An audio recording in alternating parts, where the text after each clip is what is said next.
Today you're getting video 4 in the 100 most common words in English list. We're going over the real pronunciation, not the full pronunciation. Not the pronunciation you might have been taught, but the pronunciation that Americans actually use in spoken English. If you didn't see video 1, click here to watch it now. It is important to understand what we're doing here, studying reductions.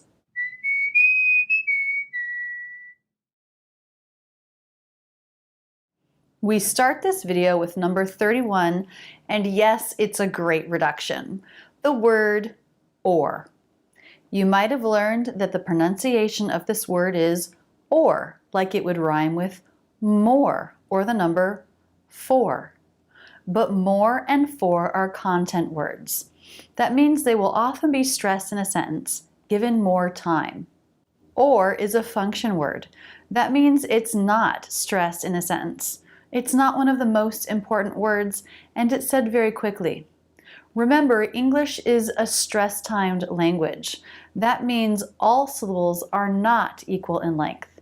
We have long syllables and short syllables.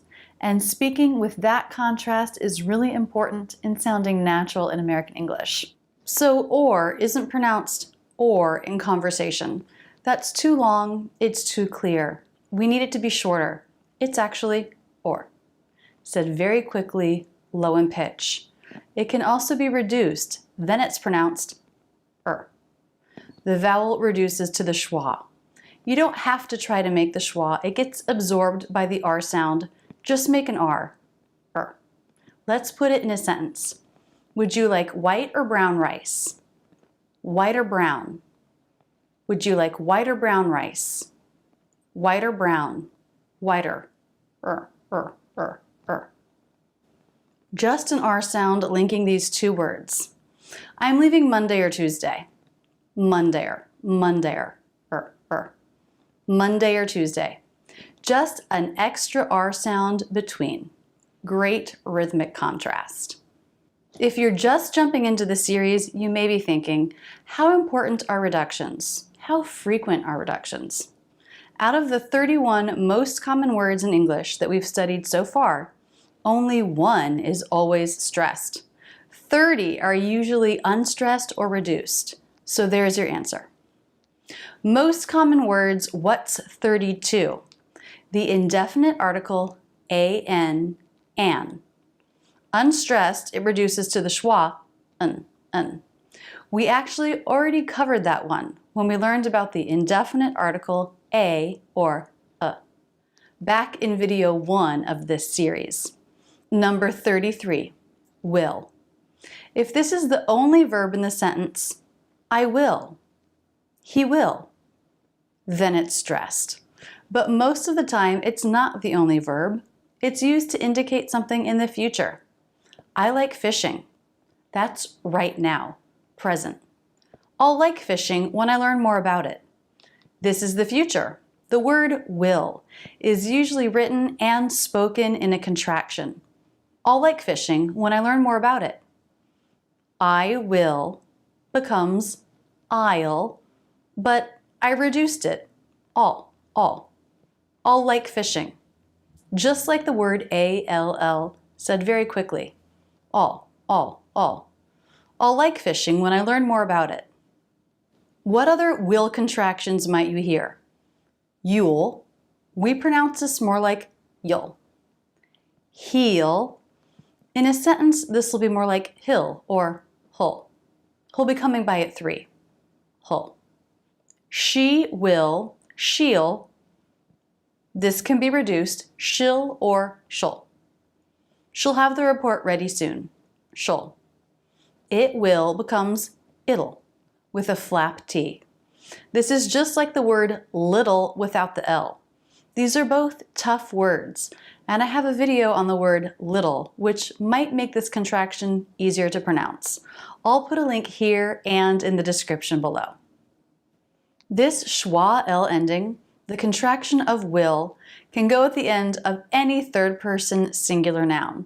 The dog becomes the doggle. The dog will need to be walked soon. Tuesday becomes Tuesday'll. Tuesday'll be better. John will becomes John'll. John'll be here soon. Note, in writing, these might show up as a misspelling, as not a word, but this is how we speak. This contraction, this reduction of will. If it's a pronoun like she'll, then it's not considered a misspelling. But this is a case where how we speak English is different from how we write it. It's common to reduce and say, John'll. John'll be here at 3, rather than John will be here at 3. We will, we'll. You might hear this as will or wool. 2 different reductions. We'll be late. We'll be late. They will, they'll, often reduced to they'll. They'll be hungry when they get here. Third person plural, again, if you write this as a contraction, it will show up as a misspelling, but speaking this way is very common. The kids will becomes the kids'll. The kids'll be tired. The kids'll be tired. A dark L at the end of the word. Wow, there was a lot to talk about with the word will because of the way it contracts and reduces with so many different words. Number 34, my, a possessive pronoun. This is my boyfriend. My shirt's too big. We don't reduce it, we don't change or drop one of the sounds, but it's unstressed. This is the word's most common use. But it can be used another way. It can be used as an expression or an interjection to show surprise. Oh my! Maybe it's even showing a little disapproval. My. In these cases, it would be stressed, it would be longer, it would have the up-down shape of stress. Number 35 in the 100 most common words in English list, one. It's a little word, but it has a lot of different uses. As a noun or an adjective, it'll probably be stressed. For example, we're looking for one teacher to join our team. One. But it can also be used as a pronoun, and in that case, you might hear it reduced. Instead of one, it'll be un. I need a new phone, this'n's gonna die. This'n, this'n, this'n's. This'n's gonna die. This'n's gonna last longer, but that'n's cheaper. That'n, this'n. Did you notice the pronunciation? This'n, that'n. The apostrophe S is for the contraction is. This'n's, that'n's. Now, you don't have to pronounce it this way. You can say this one's, that one's. But you'll definitely hear Americans occasionally reduce the word to un. Number 36, the word all. This one I would say is usually going to be stressed and a little longer. It's most commonly used as an adjective, or a noun, or an adverb. Did you eat all the cake? We've been having all sorts of problems. So here we are, number 36. The 36 most common words in English, and this is only the second word that doesn't have a reduction or isn't unstressed in some cases. Wow. The other one was say, back at number 28. What does this mean? Many of the most common words in English are words that are unstressed or reduced. If you ignore these, you can never sound natural because they're everywhere. And chances are, when you learned the words, you did not learn the reductions and you did not learn how to make them unstressed. So we're trying to fix that now. Let's keep going. Number 37, the word would. I'm actually going to also work on 67 at the same time, the word could, and I'll throw in as a bonus a word that's not on the list, the word should. Actually, with many of the reductions on this list, I've made a video that goes over these pronunciations. Should I just put it in here? Would you like to see it? Should, would. It's a good one. It's useful. Let's watch. These words all rhyme. The pronunciation is simpler than it looks. The L is silent. So they all have their beginning consonant, the as in book vowel, and the D sound. Should, would, could. They rhyme with good, hood, and wood. Yes, wood and wood are pronounced the same. They're homophones. So this is the pronunciation of these words in full. But as you know, Americans like to reduce less important words in a sentence to make the important words stand out more. And these are 3 words that can be reduced. As with many reductions, we change the vowel to the schwa and speed up the word. Should, would, could. You'll hear Americans go even further though and drop the D. I noticed I did this when I was doing a Ben Franklin exercise on some of my own speech. Should we get dinner? Yeah. Should we get dinner? One of the things I notice is I'm dropping the D sound. Should we? Sh. Just the SH sound and the schwa. The lips are flared and the teeth are together. Shh. The tongue tip is pointing up to the roof of the mouth, but it's not touching it. Shh. Then for the schwa, everything relaxes and you go into the next sound. Sh. Should we? Should we call her? Should we? I should go. Should go. I should go. Now, if the next sound is a vowel or a diphthong, I wouldn't drop the D. It would be too unclear to go from the schwa into another vowel. So for should I? For example, I make a really quick flap of the tongue for the D. Should I? Should I say that? Should I try it? Should I call him? If dropping the D feels like too extreme of a reduction for you, you certainly don't have to do it. Just keep should unstressed really quick. Should. Now let's look at could.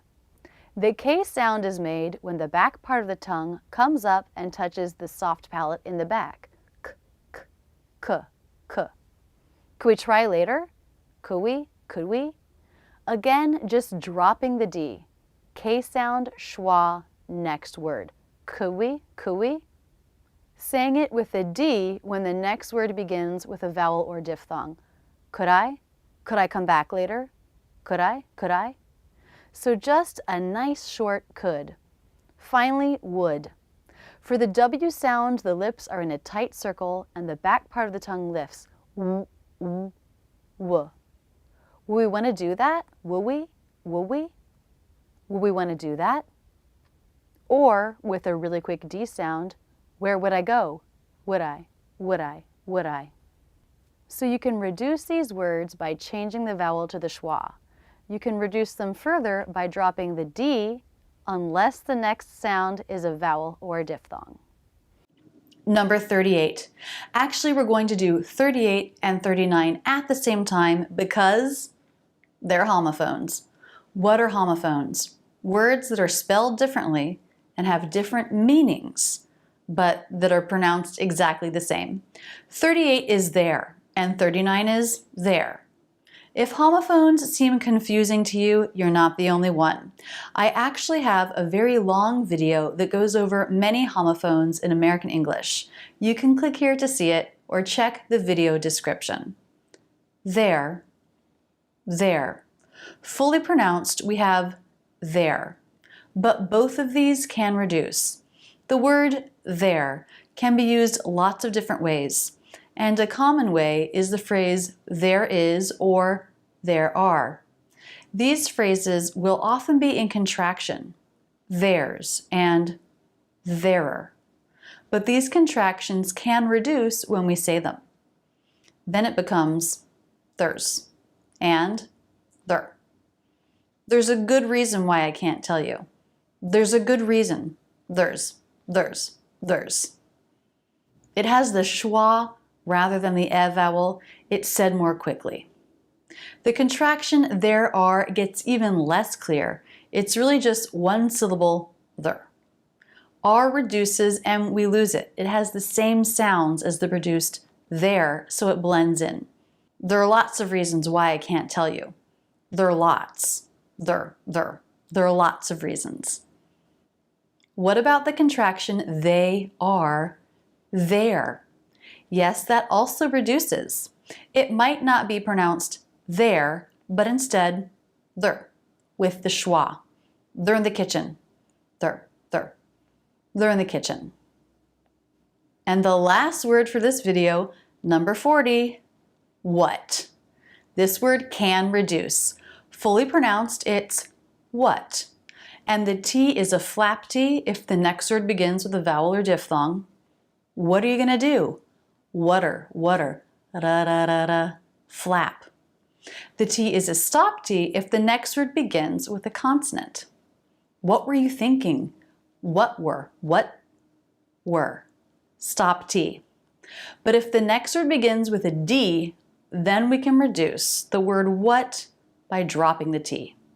Make the vowel a schwa, so the word what becomes a very quick what. Whatted and whatu are common word combinations where we do this. What do you think? Whatu. The word what is simply wa. What did you say? Whatted. Again, the word what is simply wa. So there they are, words 31 through 40. We had lots of reductions in there. Let's keep going down this list of the 100 most common words in English to study the pronunciation. And I don't mean the full official pronunciation. I mean how the word is actually used in a sentence in American English. Look for the next installment in this series coming soon. That's it, and thanks so much for using Rachel's English. If you want to see my absolute latest video, click here. If you're new to the channel, check out this Where to Start playlist. Click here to subscribe. I make new videos on American English every Tuesday. To be sure we can keep in touch, click here to sign up for my newsletter. You'll get free lessons in your inbox every week.